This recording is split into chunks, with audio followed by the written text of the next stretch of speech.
Now the next movie, I'm not gonna say anything that much about it. Not because I already reviewed it. I didn't even see it in theater, but I saw it on DVD later in the year, so it's still 2012.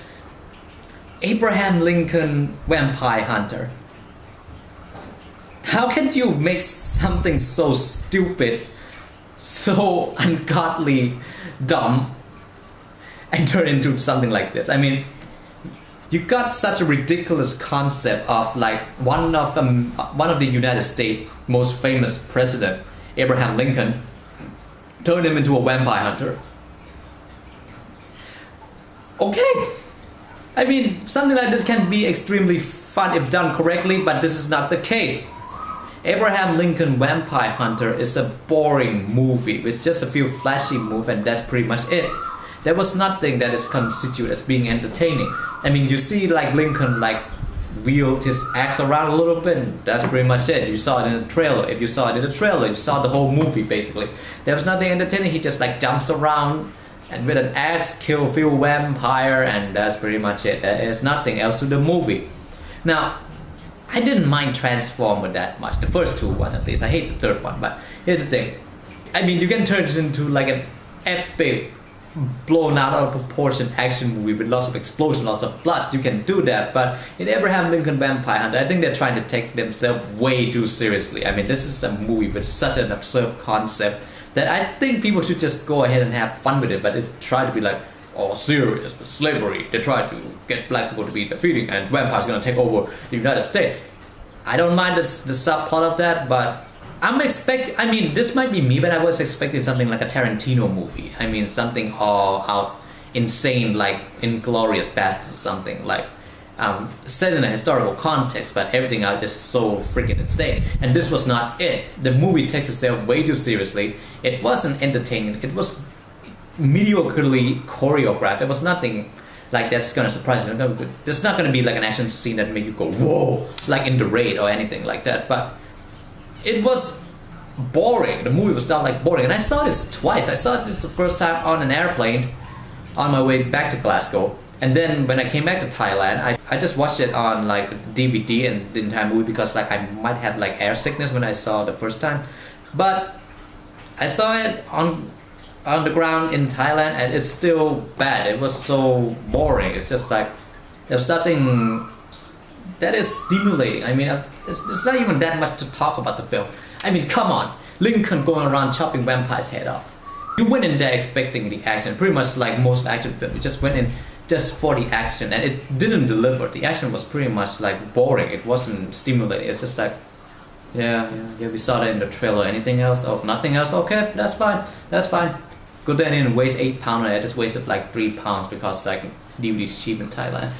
And that's pretty much it. But Abraham Lincoln Vampire Hunter, whether it's a bad film, is pretty much mediocre. Pretty much like the first Ghost Rider movie. Yeah, Abraham Lincoln is like the first Ghost Rider movie, except that it doesn't have anything that stands out. Maybe Lincoln like wielding an axe could be constituted as something that is memorable about the film, but except that, there was nothing to look forward for. It's just like a very bland action movie. And once again, I will piss people off because the next movie is none other than The Amazing Spider-Man. Again, I wrote a paper on the damn thing so quick. The Amazing Spider-Man, yeah. First one was called Spider-Man, yeah, and yeah, this one's The Amazing Spider-Man. Nothing's amazing about this film, that's for damn sure. I hated this movie. I mean, it was the same experience I went in Green Lantern. I mean, I didn't expect anything watching this. I was like, oh, the reboot Spider-Man. Okay, let's see how this turns out. Andrew Garfield, he's like a pretty good actor. Emma Stone. I went in pretty open-minded because the trailer looked like it's gonna be something that might be good. But I went in and the movie pretty much drains my life. I walked out feeling pissed off, like I went in watching Green Lantern about 2 or 3 years ago. Again, generic. It was boring. There was nothing that can surprise you, and the movie just pretty much like bitch slapped you across the face. It doesn't care. I make videos on this, but I want to reinstate some of the other points I feel about this film is because I saw it again on DVD again because I gotta be fair about this. I gotta see it at least twice, and it was bad. I mean, there was nothing amazing about this film. I'm sorry, but everything, the character, the story, it was bad. Okay, let me first start off with the story. Okay, this I went and talked to a person who pretty much knows a lot about Spider-Man on this, and he was equally pissed about this movie. And I don't read comic that much, okay, but I'm pretty sure this isn't Spider-Man that we all know. Look, in the Sam Raimi trilogy, it was good because he pretty much embraced the campiness and make it into something that is spectacular, something that is memorable, something that is true to the comic, the source material. Because if you're gonna make something that is based on an already existing text, why not just stay with the original source material? You can branch out. I encourage creativity, but this just went into the wrong direction. This movie, I mean, the first 40 minutes of the film was pretty much everything we already know. There was nothing new at all. It's just like watching the first movie again. And even in the first movie, they actually deal with the origin story a lot better, and they just make it. And in this one, it's just like they want to gear it toward like the teen demographic.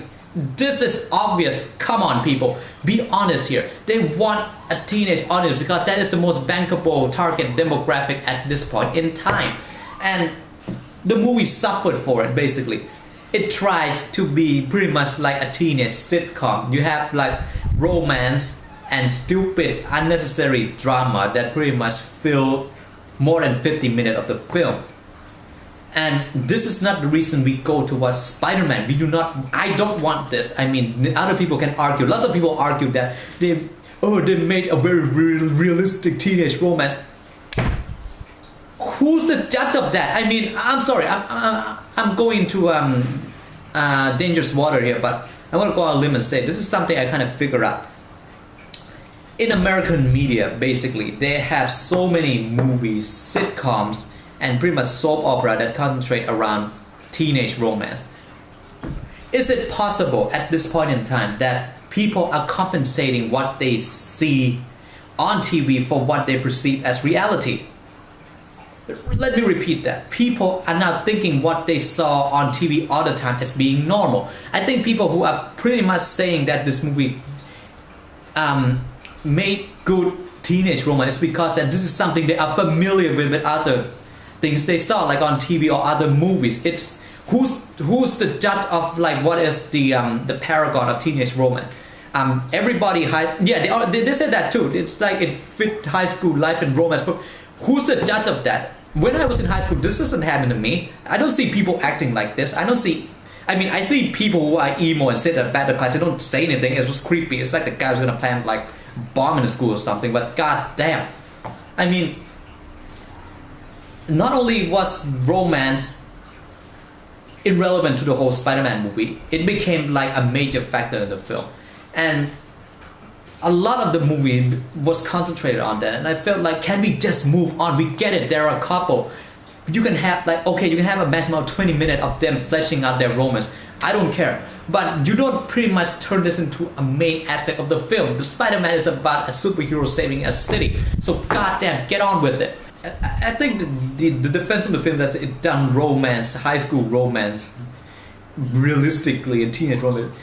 It isn't. There's nobody who can say that with a straight face that they know what high school and teenage romance is like, because everybody experiences different. I think why people are saying that this is a strong part of the movie is because it's something they're familiar with other media. And and the plot was stupid. They take a plot concept from The Dark Knight. Let's just be honest here. They know that Christopher Nolan Batman movie, which is pretty much gonna show up in my best of 2012 list.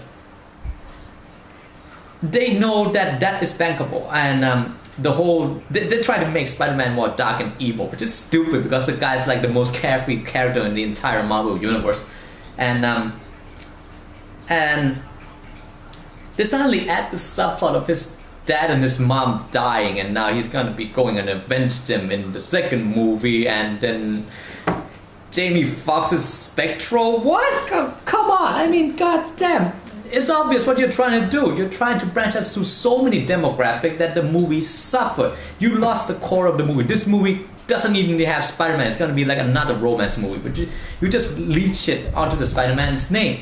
And Dark Knight, come on! This is like, there is no incarnation of Spider-Man that suggested that his parents were killed by a supervillain like this movie did. And you try to emulate Dark Knight, Christopher Nolan Dark Knight. So, yeah, originality, what the hell is that? I mean, god damn, was this the movie? And it got so much praise, and it makes there are still sane people that pretty much go on the limb and say this will never be as good as the Sam Raimi trilogy, and they're right. There's people who say, oh, this is better than the Sam Raimi trilogy, it's more serious. Really? God damn, there is something. I like serious tone movie as much as the next guy, but there is something that does not work, and this was one of it. God, was that movie bad? And what's staggeringly mind-baffling is the fact that people are actually defending this. I mean, it made money. There's gonna be a sequel to this, and it's like we are shifting from. I mean, thank God for the Marvel universe right now, Marvel movie universe, where they have like Thor, Captain America, Iron Man, the Avenger, the Hulk. That is what superhero movie is. It's just a fun blowout, and it concentrates on the main core of like the comic. I mean, it's about superheroes saving the world. If this guy who directed The Amazing Spider-Man went to direct The Avenger, we're gonna have like a 50-minute bullshit about Black Widow and Hawkeye romancing each other. I guarantee you. And thank God Joss Whedon is the director, because he knows what's actually a comic book movie is. And Spider-Man isn't that. It's a cliche. It's pretty much a miss of a movie. I mean, this could have been so good. It just floundered itself on something that is not relevant to what people expect from a superhero movie. We want action. We want things. We want some movie that is entertaining, not something that we need to go serious. I don't mind making Spider-Man a lot more serious, but you don't change it this much. There was this other thing that pissed me off, was how like not only was the Peter Parker the Peter Parker character was like an emo, disrespectful douchebag, and the way Uncle Ben died, which is pretty much why Spider-Man came into existence. Now in the Sam Raimi trilogy and pretty much the comic book origin story of Spider-Man is that Uncle Ben got shot on the street and he was robbed. And he was just an old man who can't defend himself, and he got shot. This movie gotta try and change that, and the reason that Uncle Ben died was because of a chocolate milk.